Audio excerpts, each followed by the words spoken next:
First, real Leroy students will talk about what they enjoy about Leroy. Hi, what's your name? Caleb, What's your favorite thing about this school? the smart boards because they make learning fun. What's your favorite special area and why? PE because I like sports and they make the sports fun. Thank you. How has the laptops and smartboards improved your teaching?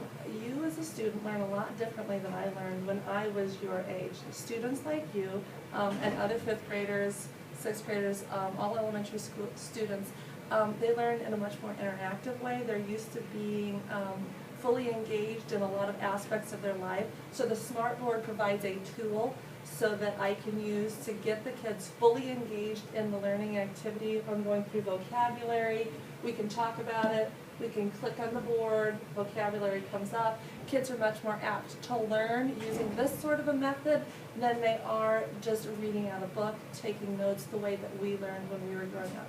Laptops also provide that opportunity. Students are used to using the laptops, iPods, iPads in their personal life. So to pull that into the classroom and a mode that they are used to learning in, that you are used to learning in, it, makes it a much more interactive learning process for them, and students are much more apt to learn in that way. You're welcome. Thanks, Megan and Raylan. Now, let's go to the Jump Rope for Heart crew. Has Leroy raised this year? Over 10,000, like 10,700 something, which is huge. It's like $2,000 or $3,000 more than last year. I think part of that would be, well, because of what happened right here in our own town with Ty, and we had a first. I've never ever seen this. Maybe it happened before I came on, but I doubt it. Shelby and Ty went together and raised over $1,000.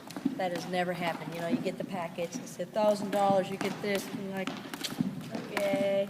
Well, it happened. Shelby came to me, she said, I'm going to raise $1,000. I went, go for it. And she did. It's awesome. Okay, well, thank you for your time. You're welcome. Thank you, Jump Rope for Heart crew. Now, let's go to Hunter with Book Talks. Hello, my name is Hunter, and I'm going to show you some book talks from 6th grade. Let's get started. Hey, I'm going to tell you about one of my favorite books. Tuck Everlasting by Natalie Babbitt. Imagine that you are 10 years old and some random people throw you on the back of a horse. They then ride you out of town and decide to return you the next day. This is exactly how Winfred Foster's adventure began. Winnie Foster was standing outside her back door when she realized something.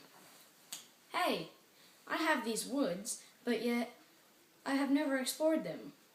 So she went through the gate that led into the woods. All of a sudden she froze. There on the ground lay a boy who looked about 17. He took a drink from a fresh water spring out of the ground. Winnie said, "Hey, I want some of that water." The boy said, "Oh no, you don't want any of this water." This took me by surprise. Why couldn't Winnie have any of the water? There Winnie stood, asking the boy why she couldn't have any water. What would you have done? Read the book to find out what Winnie does. Oh, That was wonderful. Let's meet Michael. Hi, I'm Michael. Why did you pick this book? Well, I picked it because it was one of my favorite books, and I had also just recently read it. Thank you, Michael. Let's all welcome Michael.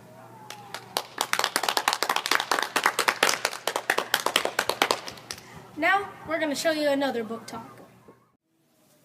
Saving Zasha by Randy Barrow. Have you ever risked your own life, even your family's life, just to save one and the whole entire race of the German Shepherd? Well, 13-year-old Mikhail has. World War II has just come to an end when Mikhail is on a horseback ride through the woods. He comes upon a dying man and his German Shepherd Zasha. It is dangerous to keep a German Shepherd because if caught, you will be punished, even killed. So Mikhail must keep Zasha a secret. But his enemy, Katia, is out to find the secret Mikhail is hiding. This book is about war, love, hatred, and a man's best friend. It taught me a lesson about friendship, war, and life's hardest times. Overall, Saving Zasha is a great book, and I think you should read it. I think I want to read that book now. Come on in, Mackenzie. Hi. Is this book good? You'll have to find out yourself. Thank you, Mackenzie. That's all the time we have for now. Good day, and we'll see you next time. Thank you, Hunter, for your wonderful book talks. Now let's go to Adam with the Young Authors Program. Why do you participate in Young Authors? It's fun. I think it's really fun. It's really cool. You get to write books, and if you win, you get to meet an author. And have you already finished your stories? Yeah. Yes. How long did it take to create your story? It took me like a couple of weeks to do that. A week. I don't know, 2 weeks. 3 or 4 days. What or who inspired you to write your story? My dad. My family. My 3rd grade teacher. My mom. Before you were in Young Authors, what did you think you were going to write about? Well, I had this story down, and I just kind of copied off of that. And different stuff. And why did you want to join Young Authors? To have a chance to participate in the contest. To me, a actual author. I like writing books. All right, well, this has been Anna Phillips with People Associated in Young Authors. Why did you participate in Young Authors? I love to write. How did you feel when you won? I was really excited because I've done it for so many years, and this was the first time I've won. And what inspired you to write your story? I love hermit crabs, and I do lots of homework, so... All right, well, this has been Anna Phillips with People Associated in Young Authors. Thanks for watching.